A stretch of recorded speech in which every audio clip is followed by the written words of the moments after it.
everybody? Alex here from Heavy New York once again. After King Parrot totally slayed it on stage, we are now about to slay it in the bathroom as Devil Driver slays it. G'day, how you going? Thank you so much, actually, for your time today. It's great to have you guys. Pleasure, Alex. Yes, slats every day, everybody. So the latest record is Ugly Produce, which came out this year. How has the record cycle been so far? It's been fantastic. It's pretty early. September 22nd it came out across the world. And so far doing pretty well. Yeah. First time we've been playing the new songs on stage and it's been fantastic. So yeah, it's good. That's awesome. Now, correct me if I'm wrong, this is about the third record? It's our third full length, if you can call 27 minutes full length. I call 1 inch full length, so yeah.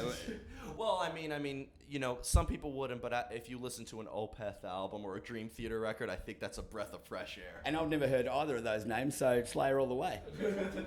Exactly. But with this particular record, were you trying to make like a follow-up to your previous two full lengths, or did you want to? Because your music actually does sound a little bit experimental to me. That's what I love about grindcore. That's cool. That's great. It seems like all bets are off with that. Yeah. So were you just totally just going into the studio and going nuts with it? It's never been retrospective and looking about what have we done before. It's always like just going ahead and building on what we do. I mean, this album, a lot of the songs were written whilst on the road, so they were like done, redone, and done again sort of thing. So yeah, like we never look back, but we also have an idea of what we love, and it's ugly, and it's like punk, and it's thrash, and it's grind, and then we call it punk wreck. That's actually an awesome title. Yeah, but what's the point of putting titles on shit? I have a tattoo of Frank Zappa right here. I've never listened to Frank Zappa. He just has my favourite quote, which was, writing about music is like dancing about architecture. We try and make sense of things, but it's just music. It's just music, exactly. That's fucking cool.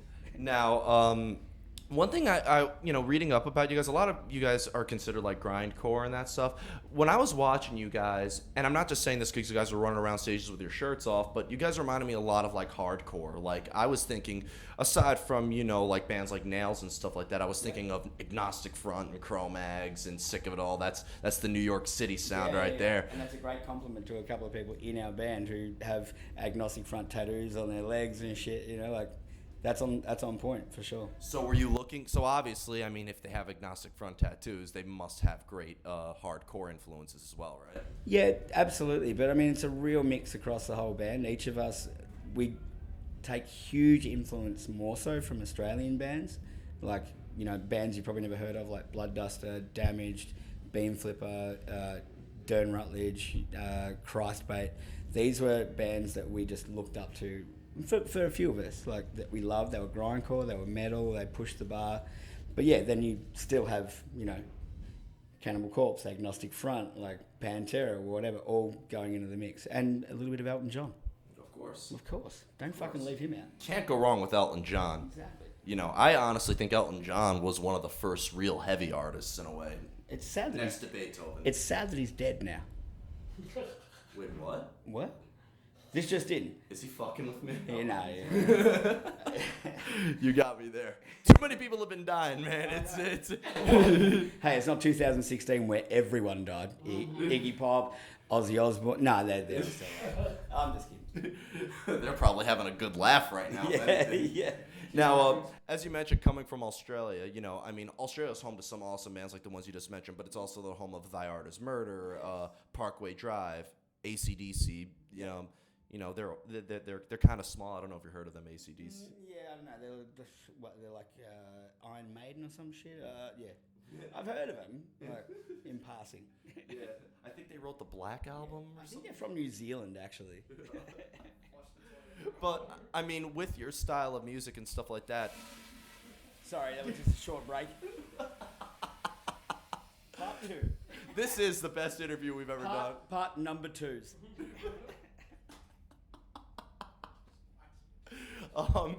But coming from the home, I can't even answer this question. But coming from the home of so many of these awesome bands, did that maybe allow you to get affiliated into the Is there basically a huge Australian metal scene? I mean, Australia's pop. Imagine this: our continent is pretty much the same size as America, but our population is like about 18 million or something. We're very tiny. We all live on the coast. We don't live in the middle.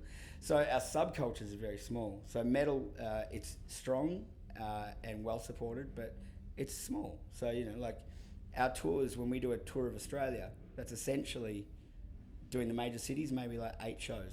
You know, we come to America and we'll do fucking 30 in a row. Exactly.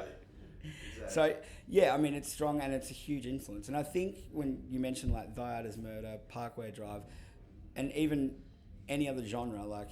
Sick Puppies. Yeah, like even, well, like Courtney Barnett, who you probably never heard of. She's like a indie sort of singer. But all these bands that we see that are successful overseas, I think the reason is because they really embrace being Australian.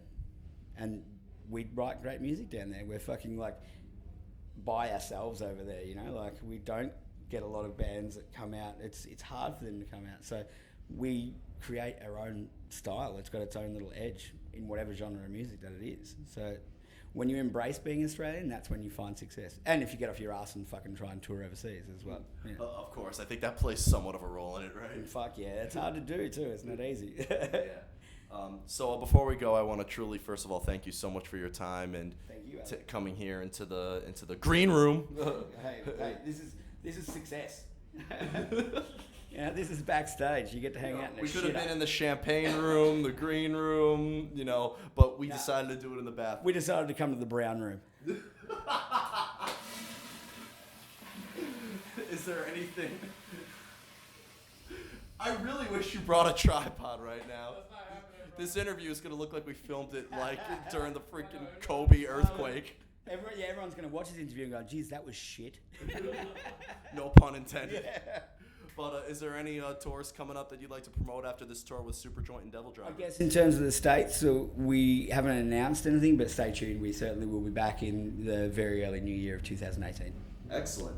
Well, I want to truly thank you for your time. Thank you, Alex. Appreciate it. Everybody, slats every day of King Parrot. Fuck me. Alex of Heavy New York here at the beautiful Gramercy Theater bathroom. It is such an honor to be here, and we will see you next time on Heavy New York. There's the hemorrhoids.